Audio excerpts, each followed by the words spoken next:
Hey everyone, welcome to our second science lesson of the term. This one is going to be on the scientific method. Um, so basically what we're going to discuss in this lesson is the collection of ideas and steps that you should take when you are conducting a scientific experiment. Now, because this is all online, and even if you guys were in the school, I'm not there with you, so it'll be a little hard to put together an actual experiment. But if I have the time permitting with all of my coursework, I'll see if I can put something together. Um, no promises, though, unfortunately, because I really don't know how this is going to work out um, once my classes begin. I'll still be able to make these lessons, but experiments will be a little bit harder to design. So what we're going to do in this lesson is we're going to explore the scientific method, and this is something that you should use whenever you are conducting an experiment in a science class. And that could be any branch of science. It could be biology, it could be physics, it could be chemistry, it could be geology, it could be astronomy, whatever it is you're doing. If you're conducting an experiment, try and follow this method.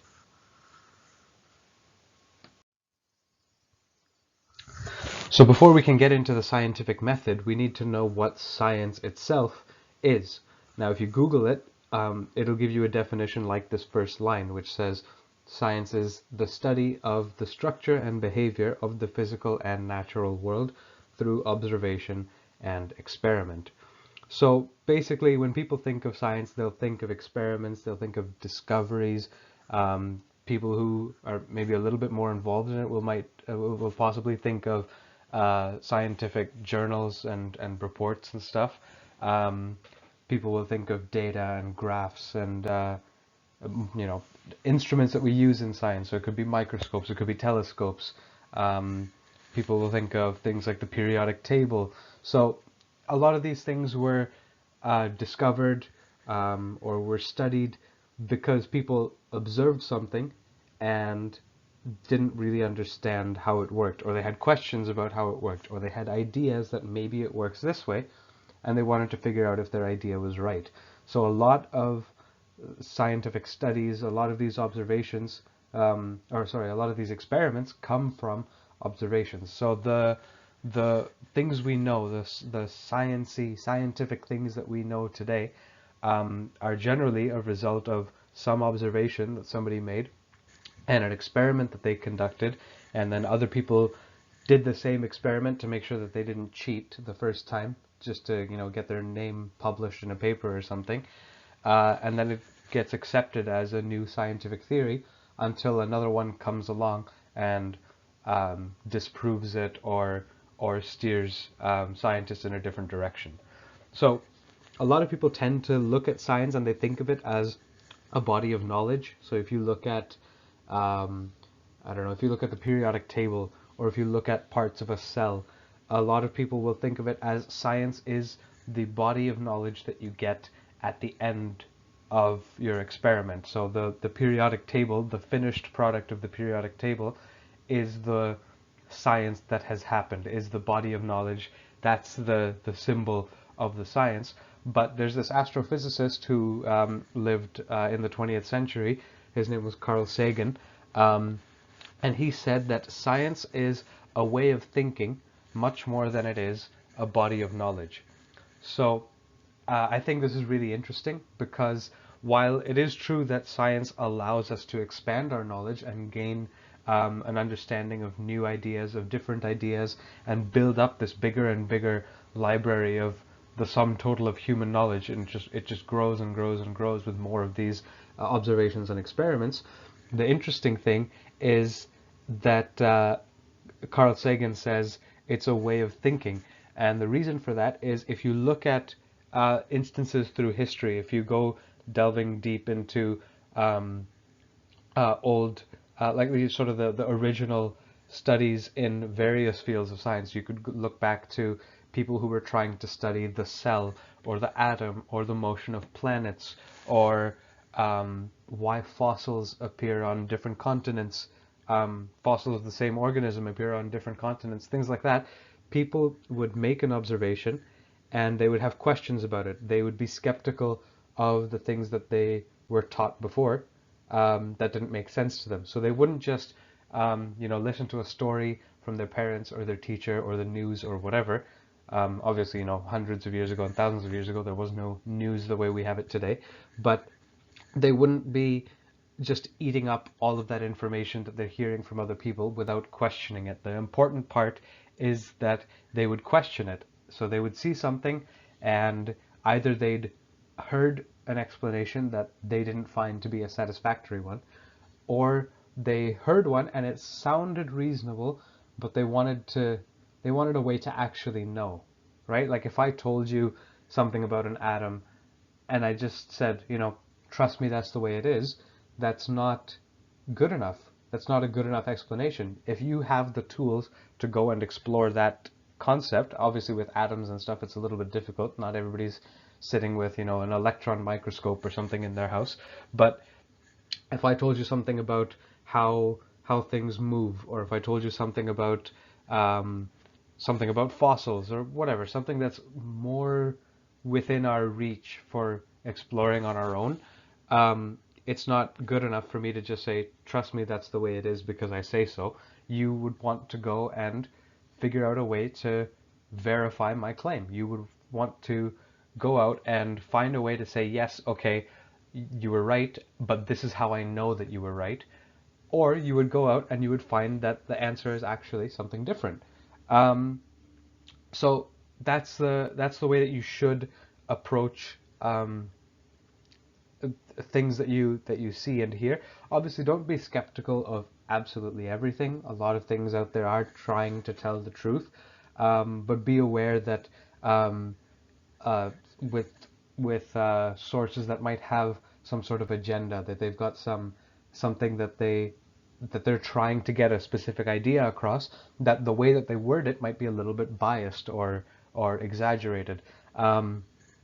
So be skeptical of things when you hear them. If it sounds a little suspicious, look into it and see if you can learn a little bit more about it. That's sort of a big part of this scientific thinking is be alert to opportunities for learning through experiment rather than just listening to what other people have told you. So this takes me to the uh, four big principles of scientific thinking. Some websites and stuff, if you go looking, some of them will say three, some of them will say six, some of them will say that there are different principles in a given field. So someone working in psychology might work with different principles than somebody in physics. But these are four that I've chosen. And the four are replicability, falsifiability, precision, and parsimony or parsimony, um, if you prefer that. So the first one here is replicability. So the idea is that you conduct an experiment. You have some idea, you figure out a way to test it, you do your test, and then you tell people, hey, this is what I found. This is the test I did. These are the results I got. The issue with this is if you were just looking to get your name into a famous paper, you wanted to make the front page of the New York Times or something, then you could conduct some weird experiment, or not even conduct an experiment, make up an experiment, make up the results, and then get your name published as a sensation. So to prevent that, you need to design your experiments so that they are replicable. Your scientific ideas and theories need to be replicable, which means that if you do an experiment based on some hypothesis or some theory, some idea that you have, that this is how I think things will go, or this is how I think this process works, and you conduct an experiment and you say, yep, I was right, this is indeed how it works, your experiment and your idea need to be something that somebody else can go and test, either using exactly the same experiment or using a different experiment for the same idea and get the same result. Because if they also do it, somebody completely detached from you, they're not interested in making you world famous, right? They're interested in this, in the advancing of human knowledge. So it's not done as like a glory thing that you make the front page of the New York Times. It's you do your experiment, you have your idea. If you get a weird, outlandish result, it could be right, provided that somebody else who does the same experiment or a similar experiment also gets that result. If two different people get exactly the same result, there's a good chance that they might be onto something. So there's a big advantage to having your idea and your experiment be replicable. The second thing is falsifiability. And so basically, if you propose an idea, if you propose a scientific theory, it needs to be something that can be proven false. So with scientific theories, generally the way I think about it, the way I was introduced to this in school, is that the theory cannot be proven completely true, but every theory must be something that you could prove false. So, for example, I study physics, so my example is coming out of physics. An example is gravity. We all know pretty much what it is. We all know how it works, kind of, right? You know, if I'm holding a pencil and I drop the pencil, it's going to hit the table or the floor or whatever. I'm not floating off into space because gravity is keeping me down on the earth. If I jump, I'm going to go up maybe a foot or 2 feet if I can, if I can really jump that high, and then I'm going to come back down, and uh, and that's because of gravity. We have this understanding of how gravity works mostly from Isaac Newton's work a few hundred years ago, but then in the last 100 years, or maybe a little bit more than 100 years ago, Albert Einstein came along and changed our idea of how gravity works. It doesn't really impact us on the scale of of dropping a pencil onto a table, but it does answer questions for things like how planets orbit stars or how black holes work, things like that. Other phenomena that we see in the universe that maybe aren't so apparent when you're just sitting at your desk and you drop something out of your hands. Um, so even though gravity is known to all of us, and it's not like gravity is some hoax by some company that's trying to fool us. It's not something by NASA that's trying to fool us or any of those conspiracy theories. It is true, but the theory can be revised and refined into a better model. So the idea with Newton's thing is that his ideas worked, and they seemed to be correct because it worked out for pretty much everything that we needed. It worked out for things with even like flying an airplane and stuff. Newton's laws of gravity worked well enough that we could use them for pretty much everything that we needed. But then Einstein came along and said, actually, Newton's ideas are incorrect. And the way it actually works is like this. And then he introduced his own theory. So that's an example sort of this falsifiability thing, that even though it's not technically proven absolutely true, we have a good understanding that it probably is close to the right answer, if not exactly the right answer. But the important thing is that it can be proven false. Newton's idea of gravity was shown by Einstein to be incorrect in some ways.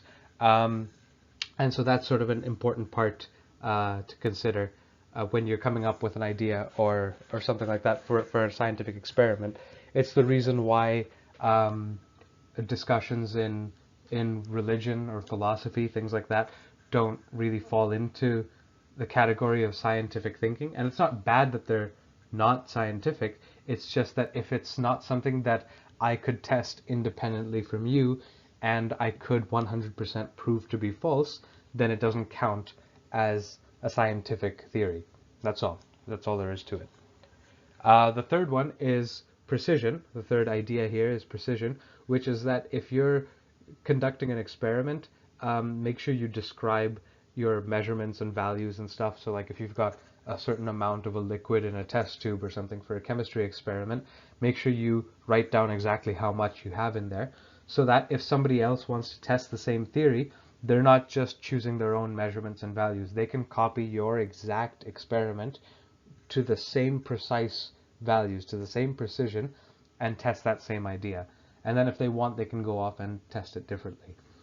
And the last one is parsimony, or Occam's razor, which basically suggests that the simplest explanation is the one that should be accepted because it's the most likely explanation to be correct.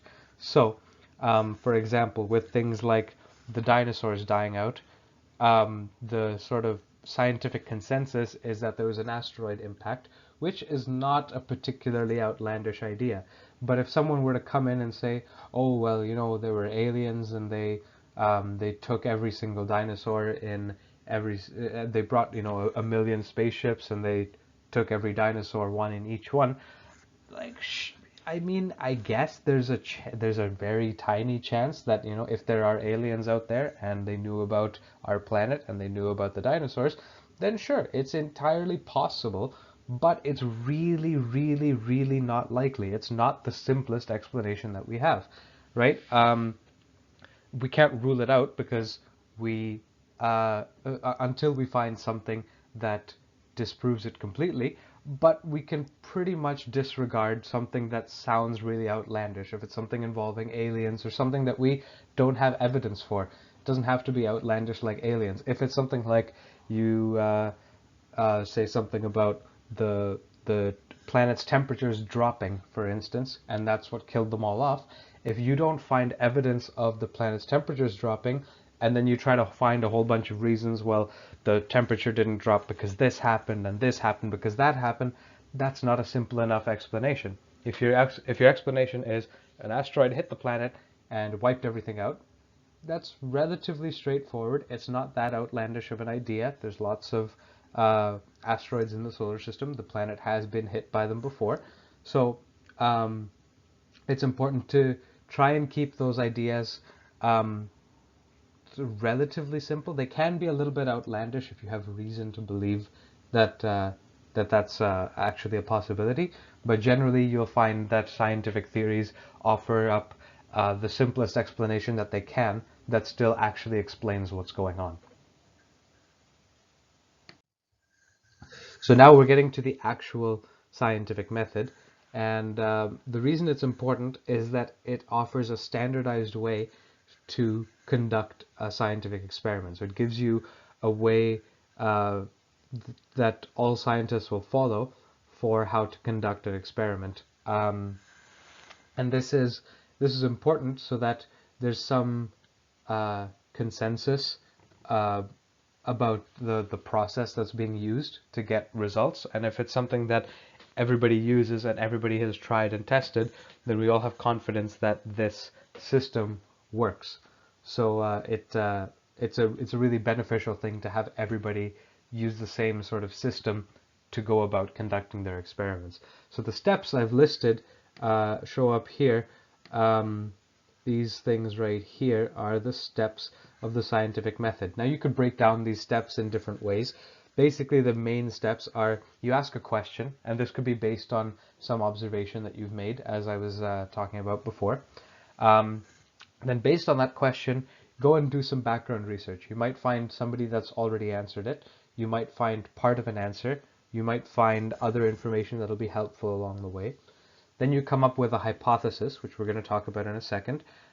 This is basically your guess, your educated guess of what's going to happen in your experiment. So you design your experiment to test that hypothesis. So the hypothesis isn't the same as the question, but it comes from that question. So you ask the question, you do your research, come up with an idea of what's going to happen, then you make an experiment to test whether your guess was right.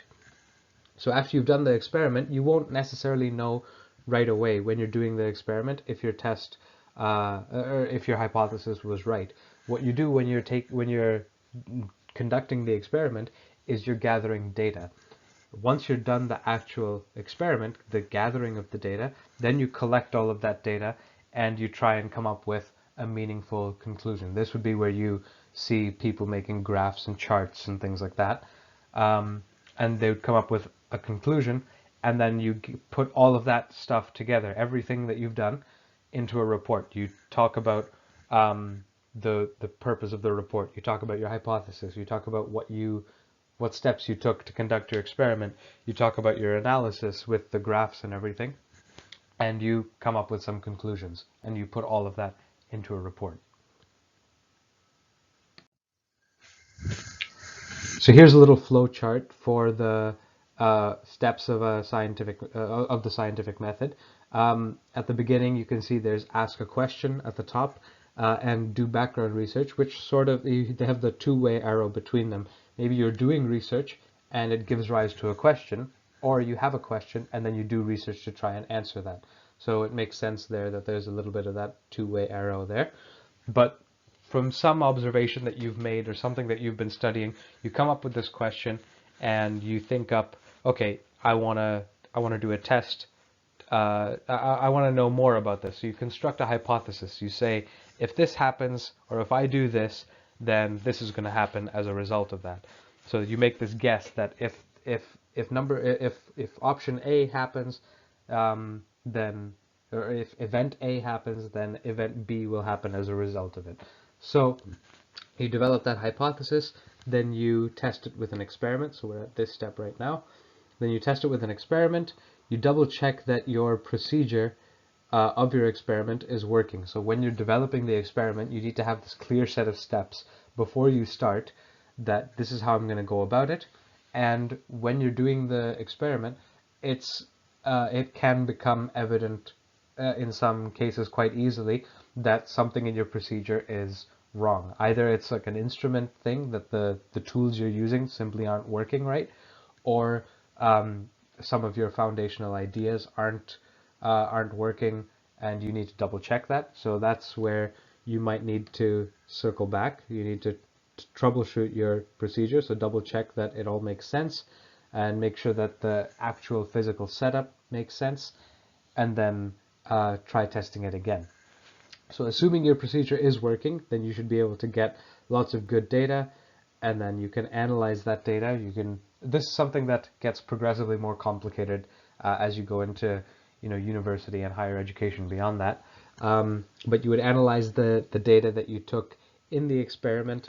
You'd come up with conclusions, and then you determine from those conclusions if your results from the experiment match your prediction in the hypothesis.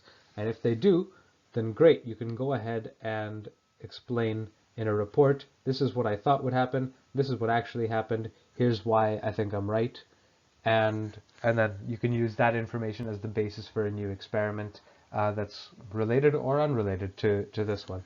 If the results don't align, or they only sort of kind of line up with your hypothesis, then again we got to circle back here. Um, don't uh, don't be discouraged if it doesn't line up with your hypothesis. Your hypothesis was basically a glorified guess. And if the results don't match your hypothesis, that means there's some gap in the thinking. And provided that you did your research properly, it's not an answer that anybody knows. So if your data comes back and it's a surprise to you and your team or your partner or whatever, your lab partner, then you can use that data as the basis for a new experiment. You can use that as your question is, why did the results go this way? And then build a new hypothesis based on that and start over the whole process from there. So the first step here in the scientific method is to ask a question. Um, the question, like I said before, is usually based on an observation, but not all of the experiments that you conduct will answer this original question. As you do background research, you might find different pieces of information that you weren't expecting. So by the time it comes to building your hypothesis, it might not be completely connected to that original question. I mean, it'll be connected, but it might not be the most direct relationship that somebody from the outside will be like, oh, I see how you got from the question to that hypothesis. Sometimes the background research can really change the question that you're trying to ask or the results that you're trying to find. So the second step, like I've said a few times now, is to conduct that background research. And the purpose for this is a few different things. So firstly, the first point here is that it might reveal a partial answer to the original question. If it reveals a complete answer to the original question, then great, your work is done. But also you don't get to do the experiment and stuff unless you just want to verify the answer that somebody else has. But it might give you part of the answer. It might give you a clue for something to look at. it could give you just more knowledge about the subject, about the topic that you're working on, which could be helpful before you create your experiment. So for example, if you wanted to learn something more about atoms, and then you went digging and did some research about atoms, and you found out about this branch of physics called quantum mechanics, which has an effect on atoms, that's kind of important to know before you start doing tests on atoms, because it will mess with your results. So things like that, obviously that's a very niche example. That's just because that's the kind of stuff that I've been doing in school. That's the first thing that comes to mind. But yeah, you need to make sure that when you're doing this research, you are looking for just more knowledge in general, even if it's not a direct answer to your question. And then also, if you find scientific reports on that subject, they might not be completely related to what you're looking for. So again, it might just be that partial answer. But if it's a proper scientific report, it should contain a full explanation of the procedure that they use to try and answer that question, to basically to test their hypothesis, what procedure they used, maybe a diagram of how their experiment was set up, and if they realized after the experiment that they'd made some mistakes, then they should explain those mistakes as well. So if you were able to find a scientific report that's related to what you want to study, then I mean, admittedly, scientific reports can be really, really hard to understand because they're usually really advanced. But if it's something that you've been studying for weeks or months, and you find a report that says, yo, watch out for this and this and this and this when you're doing your test, then that'll be something that's beneficial to you when you're designing your own experiment. So the third step is to develop your hypothesis. So this is, like I was saying before, basically an educated guess to answer your own question, a guess of what's going to happen in the experiment, which was all motivated by your original question. This happens after you've asked the question and done some research, but before you've actually done the experiment. So don't be discouraged if your hypothesis isn't right, because you haven't done the experiment yet. How are you supposed to know? A good way to think about it at this level is what I was saying before. If event A happens, then event B will happen as a result. So if this, then that. So that's your prediction. If I do this, if I set up my experiment this way, then I expect to see this. So the thing with your hypothesis is that it should be something that you can measure. It needs to be something that you can measure or detect or whatever your experiment requires of you. Because when you build your experiment, you're basically just making a bunch of measurements. Either you're using a detector or you're using a microscope and you're drawing a picture from it, or you're measuring a length through the microscope, or you're measuring a distance to a galaxy or something.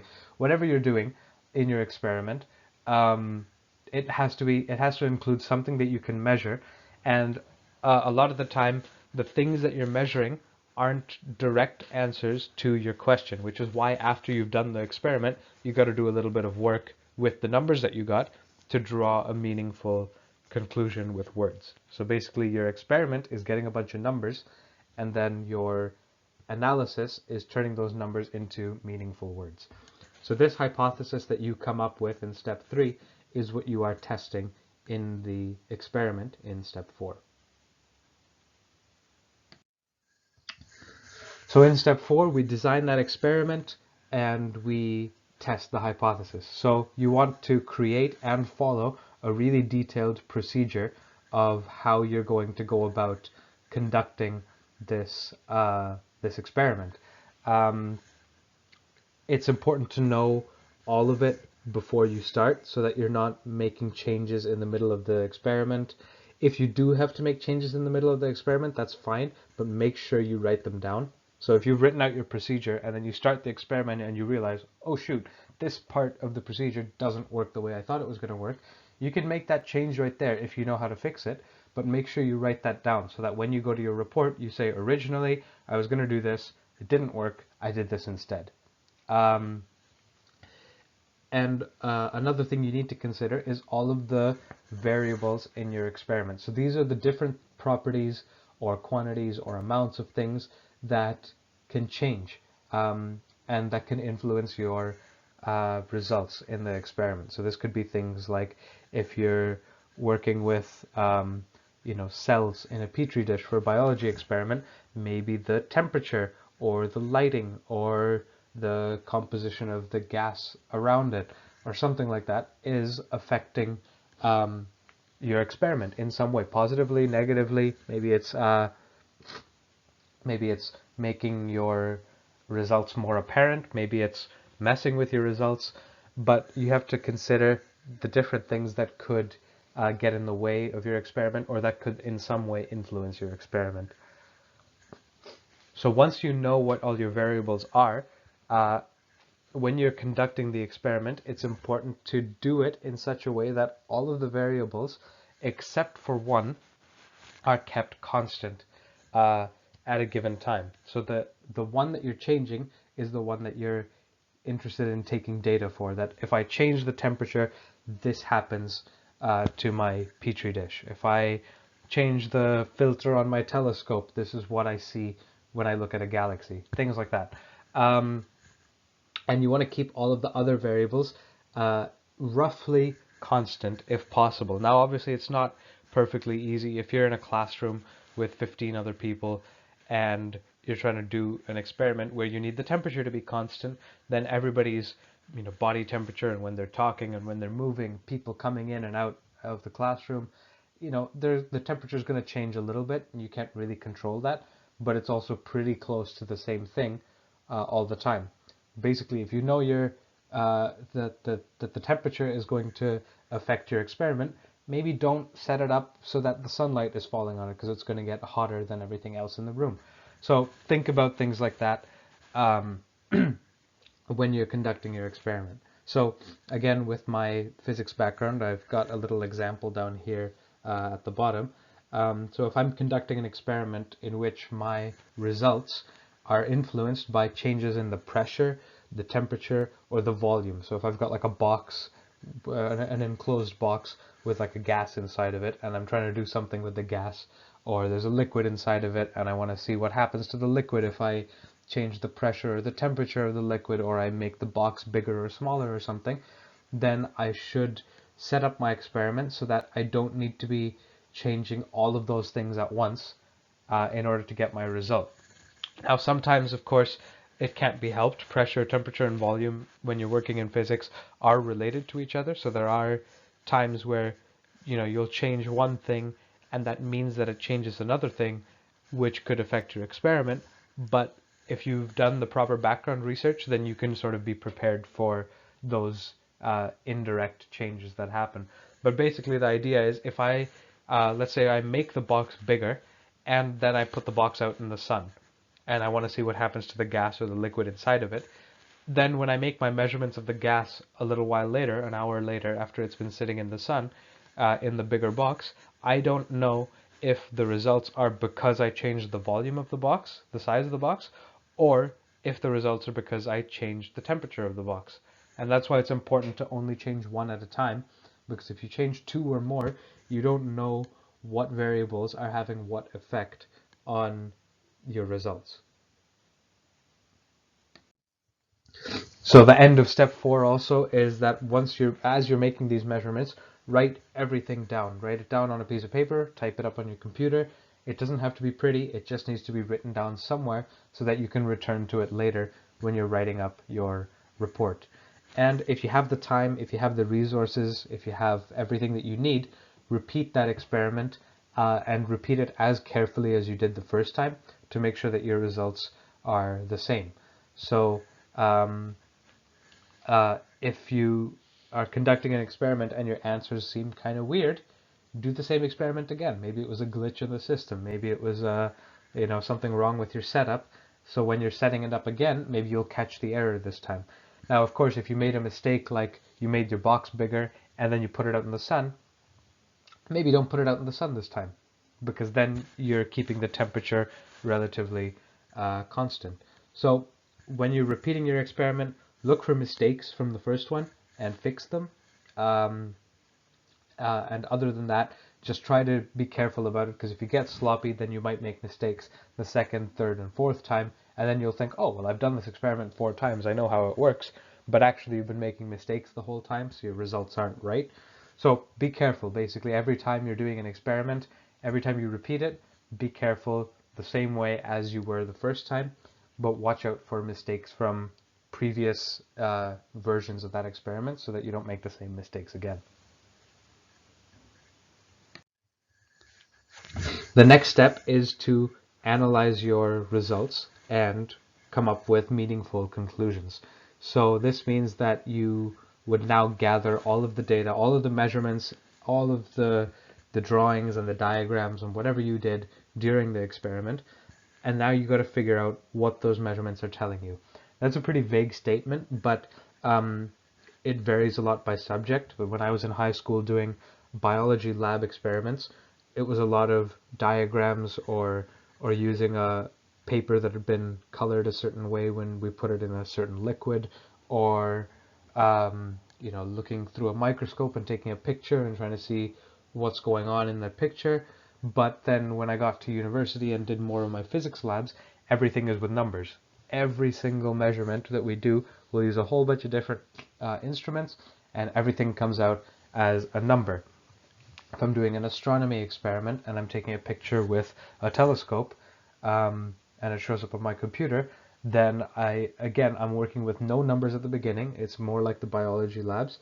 I do something with the picture. I put it through some program. I try and get some numbers out of it, and then I work with those numbers to get an answer. So it's a vague, malleable way for how you can actually figure out what the measurements are telling you, and it varies by subject. Some subjects that might rely more on the math, or just experiments that will rely more on math, will be very numerical in the calculations. You'll be doing lots of stuff with tables and graphs and stuff because everything is numbers, and that's a really good way to represent what's going on in your experiment, is with graphs.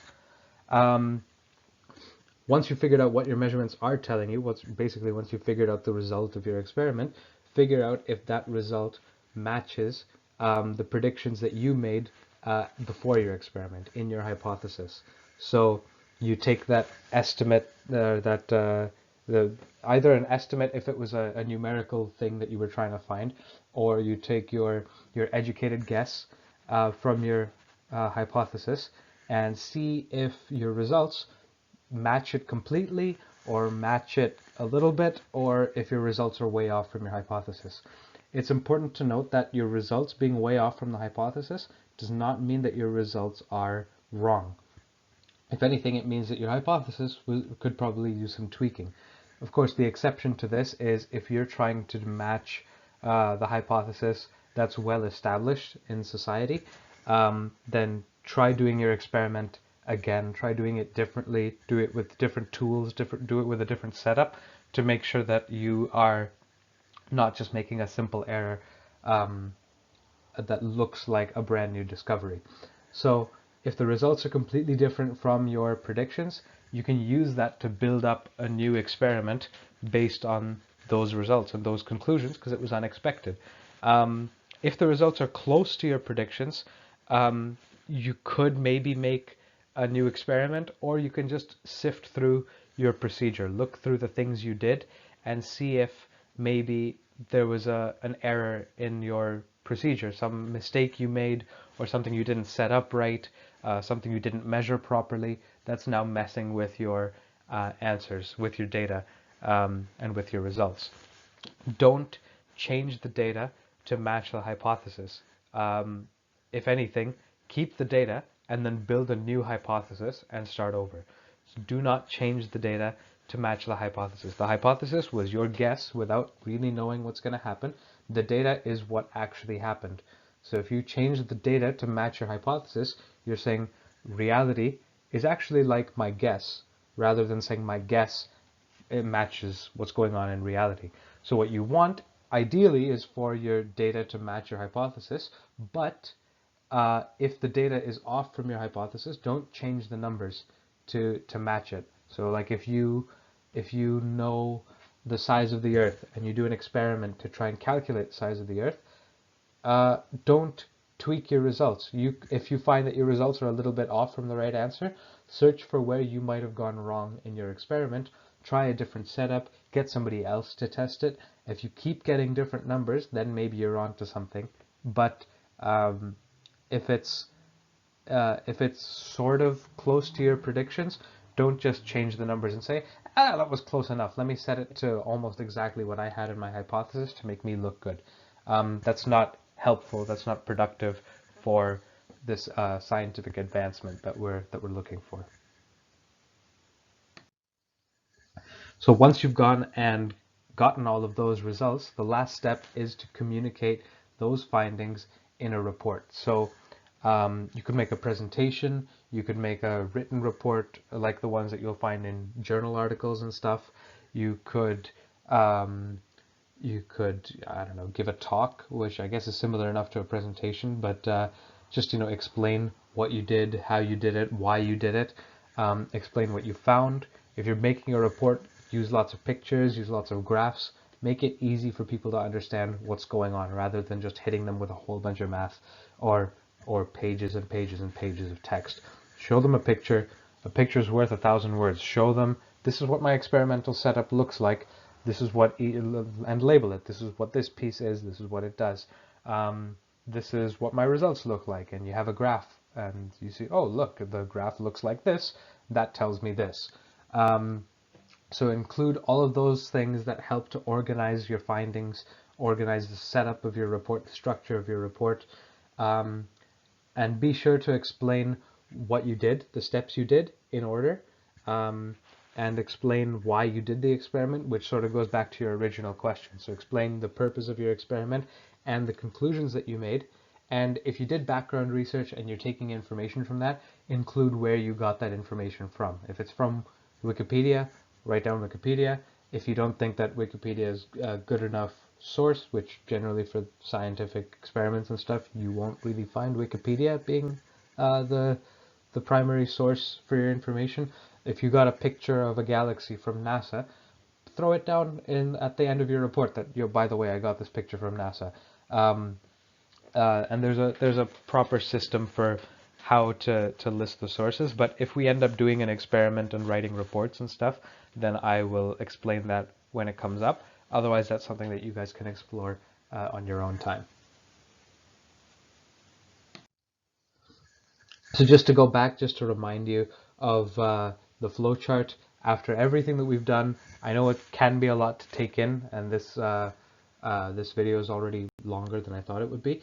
But just before we wrap up, here's another view of that flowchart from back near the beginning. So hopefully this sort of series of steps is making a lot more sense now. And of course, if you have any questions about it, let me know. But yeah, I just wanted to give you guys another look at that diagram there. So the next thing, just before we wrap up, just real quickly, I just wanted to go through a couple of things. This thing here, actually, let me make it bigger 1 second.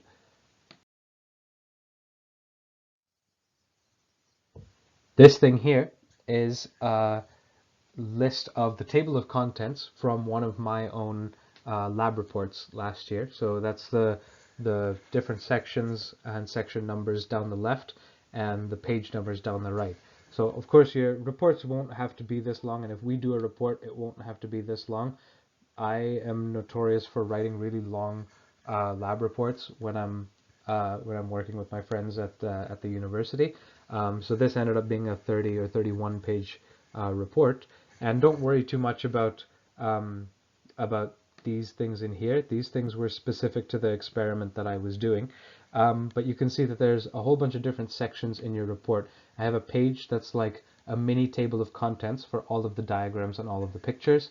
I have another mini table of contents for all of the tables that I use. I have an introduction. This is where I'd specify the purpose of my experiment and a little bit of background information. This thing is background, but from a more involved perspective. So the introductory section, this one up here, will include a background if I was showing it to one of my friends who's not in physics, who doesn't study physics, the same physics that I do. But this theoretical background, this section 2 over here, this details the underlying physical laws and processes and things that I'm making use of in this experiment. So I'm giving a rundown of this is some super technical physical process that I'm going to be making use of in this experiment in this way. And so that's what this entire section in here is for, is just outlining all of the different things that that I'm going to be using or exploring in this experiment. Then I have a whole section that's just detailing the setup of my experiment, the procedure I used, the steps I followed, the different materials that I needed, and then this optional little section on how to stay safe during this experiment. This experiment was working with radioactive materials, so I wanted to put in a little blurb at the end that if you're repeating this experiment, make sure you stay safe in this way, and this way. Then I get to the sort of the meat of the report, which is the analysis and the discussion of my results. So I take all of my results, I show them in my graphs and my tables, and I say this is what I found, and then I discuss that. What does it mean? How do I draw that conclusion based on the theoretical knowledge from section 2 and the results from the actual experiment itself? What do I think it means? What are the other possibilities? If there's a discrepancy between my answer and like some accepted answer, like if it was, for example, if it was calculating the shape of the Earth or the size of the Earth, then if my answer is different from the accepted or true answer, then I need to explain where I think I went wrong. So all of that stuff will fit into this section 4. Then I would have a little quick section of conclusions, that this is where I'd recap everything, that why did I do the experiment? What was my experimental procedure? What were my findings? What did I get out of this experiment? Then I have that last page there near the end, references for sources where I'd obtained information in my background research, all the background research for sections 1 and 2, and maybe a little bit for section 3 when coming up with the procedure and stuff. So all of those websites and stuff that I took information from, they'll go into that section 6 for references. And then 7 and 8, these won't show up in all reports, and they only show up when you really need them to. This is just additional information, or if I had a graph in my analysis, I might put the original data in my appendix 1 or appendix 2 or whatever I've got going on at the end of the document. So this isn't how every report will look. This is how I try to build most of my reports. I'm not saying it's a better or worse way than how somebody else might do it, but this is just to give you an idea. This is a third-year university physics report, lab report that I wrote last year, and this is just to give you an idea of the kinds of things that you would see in a report like this. And then before I let you go, just one last thing. This isn't a sponsored thing or anything. This is just, I found this really cool website and app called Researcher, which is basically just filled with scientific papers and papers about new findings in math and medical sciences and physics and geology and so many different things.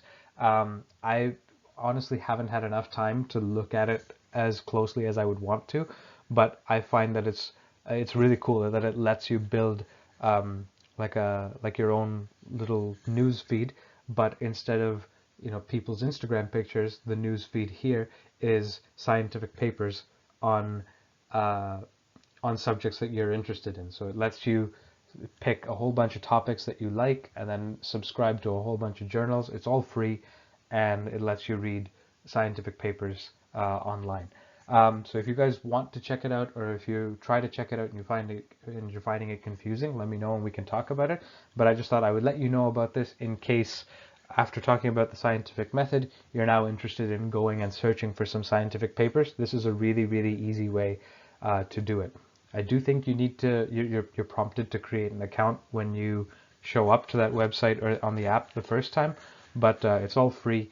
Again, this isn't a sponsored thing or anything, but if it's something that you guys want to have a look at, then absolutely go for it.